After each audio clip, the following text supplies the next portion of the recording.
In the case of an emergency or emergency preparedness initiative, one of the things that we thought about when we were looking at what is the role of the nonprofit and voluntary sector, and particularly organizations that aren't typically involved in either emergency preparedness or response, we looked at ways to broaden everybody's concept so that the sector could see itself in that picture, but so that others can also see the nonprofit and voluntary sector more in that picture. So we thought it helpful to look at different kinds of organizations and how they fit into that picture. So when you look at an emergency plan, you start with the authority. Who is in charge in a local community? Who has authority over an emergency plan? And that's the starting point.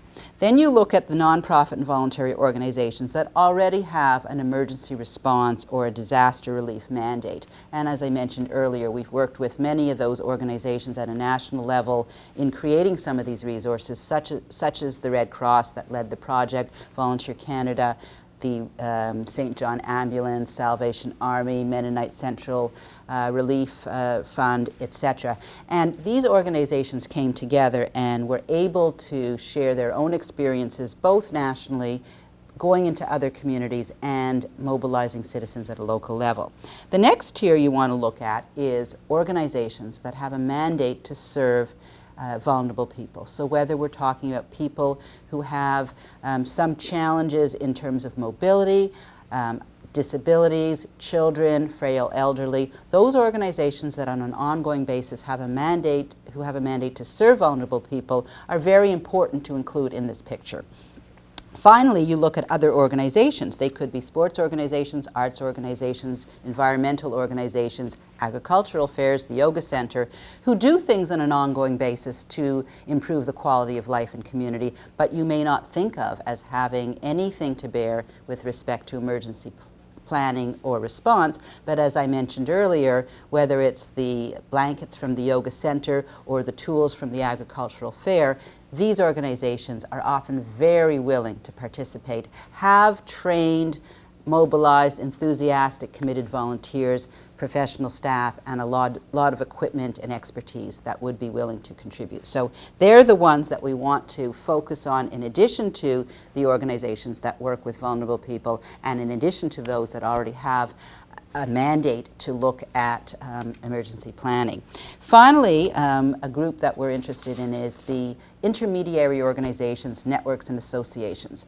Those organizations, such as a Chamber of Voluntary Organization or an association of agencies serving immigrants, these networks that bring together organizations either in a community, neighborhood, city, or who serve similar people in an age group or in a population, they are very important in their ability to disseminate information and also engage their members. And so I believe that they're essential as well in this picture. So when we're looking at engaging the broader voluntary sector in community resiliency or in emergency preparedness, this is the kind of process that might be helpful in setting up a collective. So again, beginning with those types of organizations in those categories. One of the things we also want to look at is how do organizations contribute to community health? And many of you are familiar with the 12 determinants of health that Health Canada, the Public Health Agency of Canada, which comes from the World Health Organization, have adopted. And when you look at organizations in our community, whether they're an organization that has a mandate for literacy, arts, culture, heritage, theater, you name it, when you look at their mandates and what they actually achieve with the people that are engaged, you will see a direct alignment to these determinants of health. So you can see here that income and social status, employment, education. On the other side, you look at gender and culture and social services, that people's health involves many factors. And more we're looking at communities and community health and individual health in a more holistic way. So if you're secure, if you have an opportunity to express your cultural identity, if you feel a sense of belonging and a sense of security and have your basic needs met, and are able to provide for yourself and your family through improved opportunities for employment and other opportunities to contribute to society.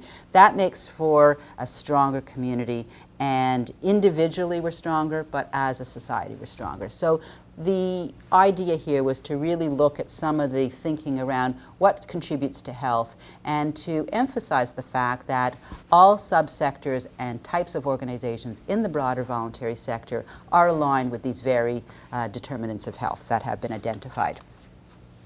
The final piece I wanted to look at is the idea of service continuity for nonprofit organizations. And I know that many of you are familiar with business continuity planning in small businesses and large businesses, that recently, again through the Red Cross Society and other organizations, a lot of attention has been paid to helping nonprofit and voluntary organizations look at how will they continue to provide service in the event of an emergency.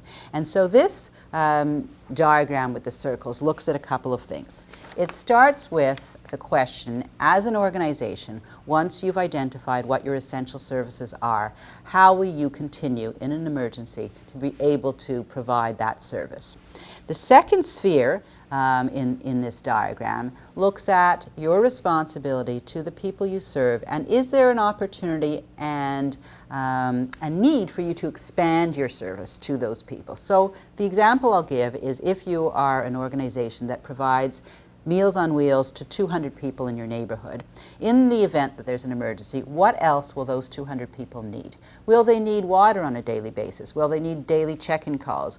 Will they need for someone to look at the source of energy that is heating their homes and help them get to shelter if needed? So the question again becomes, in addition to wanting to continue to provide the service you feel is essential for those people, you also want to look at what else do they need and what is your capacity to expand your own services to them.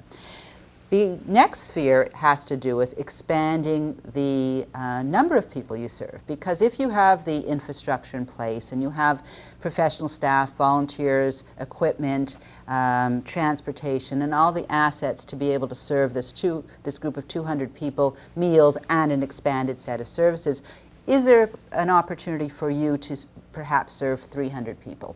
And so, again, looking at moving out and expanding not only the scope of your service to your regular participants, but also expanding the scope of the number of people you serve. The final sphere looks at what else could you do. If you have a kitchen, if you have vehicles, in addition to your regular services to the people you regularly serve and possibly to others, what could the facilities, equipment, volunteers, professional staff that are involved in your organization, how can they be part of a broader collaborative in terms of emergency preparedness and response? If there were to be a shelter set up, if there were to be a communication strategy to check on people, how could you contribute and collaborate with other nonprofit organizations and public institutions, businesses in your community to be able to offer those assets? So that is, in a nutshell, the Community Resiliency Handbook and Activity Book that provides not only ideas, definitions, and concepts, but also has a number of excellent exercises that you could do as an organization, as a group of organizations, or as a group of people who are from different sectors trying to figure out how would we collaborate and enhance community resiliency. So the final slide that I will show you has a number of websites, and I know that you will be accessing other resources and other information through your exploration of this topic, but I would encourage you to check out these websites because they will be able to direct you to some of the resources I've mentioned, the Community Resiliency Handbook itself, as well as the two resources I mentioned, which is the Voluntary Sector Framework for Health Emergencies, again led by the Red Cross. Volunteer Canada was involved, Carlton was involved, and many other organizations, as well as the document Maintaining the Passion, which looks at how do you engage larger numbers of volunteers in the event of an emergency, and how do you increase your capacity to engage people in new ways when the situation calls for it.